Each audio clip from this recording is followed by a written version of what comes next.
नमस्कार और स्वागत है। अच्छा, कभी सोचा है कि आज की इस YouTube की दुनिया में जो कहानियां सुनाई जा रही हैं, वो भी हमें वही सदियों पुरानी सीख दे सकती हैं? आज हम कुछ ऐसी ही नए जमाने की दंत कथाओं को समझने की कोशिश करेंगे और देखेंगे कि आखिर वो हमें सिखाती क्या हैं। तो चलिए शुरू करते हैं।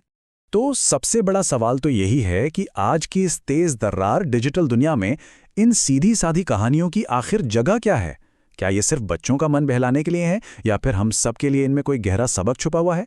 आइए आज इसी सवाल का जवाब ढूंढते हैं। आज हमारे पिटारे में 3 बहुत ही दिलचस्प कहानियां हैं।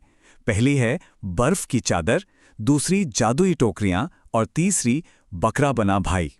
हम एक एक करके इन कहानियों की दुनिया में गोता लगाएंगे और फिर आखिर में ये खोजेंगे कि इन तीनों कहानियों को एक साथ क्या जोड़ता है। आपने शायद ऐसी कहानियां YouTube पर देखी ही होंगी जहां ये एनिमेटेड रूप में काफी पॉपुलर हैं। लेकिन आज हम सिर्फ कहानी नहीं सुनेंगे, बल्कि हम कहानी के पीछे छिपे संदेशों और किरदारों की गहराइयों को भी समझेंगे। तो चलिए हमारी पहली कहानी से शुरू करते हैं, जिसका नाम है बर्फ की चादर। ये कहानी है दान और लालच के बीच की एक कठिन परीक्षा की, खासकर तब जब हालात बहुत मुश्किल हों। इस कहानी में हमें 2 बिल्कुल अलग अलग तरह के इंसान मिलते हैं। एक तरफ है राघव, एक गरीब चादर बेचने वाला, जिसका दिल इतना बड़ा है कि वो भीषण गर्मी में अपना कीमती पानी भी प्यासे जानवरों के साथ बांट लेता है। और दूसरी तरफ है गांव का लालची सरपंच, जो लोगों की मजबूरी का फायदा उठाकर अपनी जेबें भर रहा है। और अब कहानी में आता है एक जादुई मोड़, एक बकरी। पर यह कोई मामूली बकरी नहीं है। एक साधु ने इसे सरपंच को इस शर्त पर दिया था कि अगर वो इसकी देखभाल करेगा तो पास की एक गुफा बर्फ से भर जाएगी। लेकिन लालची सरपंच ने क्या किया? उसने उस बेचारी बकरी को ही उस ठंडी गुफा में कैद कर दिया ताकि उसका बर्फ का कारोबार चलता रहे। लेकिन राघव से ये सब देखा नहीं जाता। वो अपनी जान की परवाह किए बिना उस बकरी को आजाद कराता है। और यही कहानी अपना असली जादू दिखाती है। वो बकरी एक दिव्य जीव निकलती है जो राघव की दयालुता से खुश होकर उसकी साधारण चादरों को बर्फ की जादुई चादरों में बदल देती है। और अब राघव पूरे गांव की मदद कर पाता है। सच ही है, नेकी कभी बेकार नहीं जाती। चलिए अब चलते हैं हमारी दूसरी कहानी की ओर, जिसका नाम है जादुई टोकरियां। ये कहानी है बबलू नाम के एक बहादुर लड़के की, जिसके साहस की एक बहुत बड़ी परीक्षा होने वाली है। बबलू एक अनाथ है, पर उसका दिल सोने का है। वो अपनी थोड़ी सी मिठाई भी एक अनजान बूढ़े आदमी से बांट लेता है। पर वो बूढ़ा आदमी कोई और नहीं, बल्कि भेस बदले हुए एक वन देवता थे। बबलू की इस नेकी को देखकर वो उसे 4 जादुई उपहार देते हैं, 3 अनोखी टोकलियां और एक मिठाइयों का पेड़। मतलब दयालुता का एक छोटा सा काम भी कितना बड़ा इनाम ला सकता है। लेकिन असली परीक्षा तो अब शुरू होती है। जंगल में एक दुष्ट राक्षसी बबलू को धोखे से पकड़ लेती है और उसे खाने की तैयारी करने लगती है।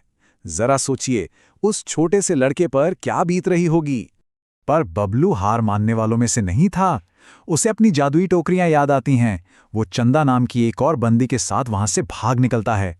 जब राक्षसी पीछा करती है तो बबलू अपनी पहली टोकरी से एक भयानक तूफान खड़ा कर देता है। दूसरी टोकरी से वो ओलों की बारिश करता है जो राक्षसी को घायल कर देती है। और अंत में गांव के पास पहुंचकर वो अपनी तीसरी टोकरी से आग की लपटें निकालकर उस बुराई को हमेशा के लिए खत्म कर देता है। ये साहस और बुद्धिमानी की एक शानदार जीत थी। अब हम आते हैं अपनी तीसरी और शायद सबसे गहरी कहानी पर, बकरा बना भाई। ये कहानी हमें लालच के भयानक नतीजों और पश्चाताप की कठिन राह के बारे में सिखाएगी। ये कहानी है 2 भाइयों, दिलशेर और शमशेर की। बड़ा भाई दिलशेर अपनी पत्नी के उकसाने पर अपने सीधे साधे छोटे भाई शमशेर की दौलत हड़पने का प्लान बनाता है। और इसके लिए वो किस हद तक गिर जाता है? वो एक जादूगर की मदद से अपने ही सगे भाई को एक बकरे में बदलवा देता है। मतलब लालच का ये सबसे घिनौना रूप है। लेकिन जादूगर एक शर्त रखता है। दिलशेर को 40 दिनों तक उस बकरे की सेवा करनी होगी। और इन्हीं 40 दिनों में कहानी पूरी तरह पलट जाती है। जब दिलशेर का बेटा पानी में डूब रहा होता है तो वही बकरा यानी शमशेर उसकी जान बचाता है। ये देखकर दिलशेर का पत्थर दिल पिघल जाता है। उसे अपने किए पर बहुत पछतावा होता है। और जब एक शेर उस बकरे पर हमला करता है तो दिलशेर अपनी जान की बाजी लगाकर उसे बचाने के लिए कूद पड़ता है। और फिर आता है कहानी का सबसे भावुक पल।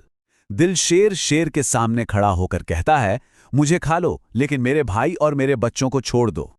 ये उसका पछतावा था, उसका बलिदान। और तभी वो शेर जादूगर के रूप में प्रकट होता है। ये सब दिलशेर की एक परीक्षा थी और अपने पछतावा और बलिदान से दिलशेर उस परीक्षा में पास हो गया था। तो हमने 3 अलग-अलग सफर देखे। एक में दान की परीक्षा थी, दूसरे में साहस की और तीसरे में पश्चाताप की।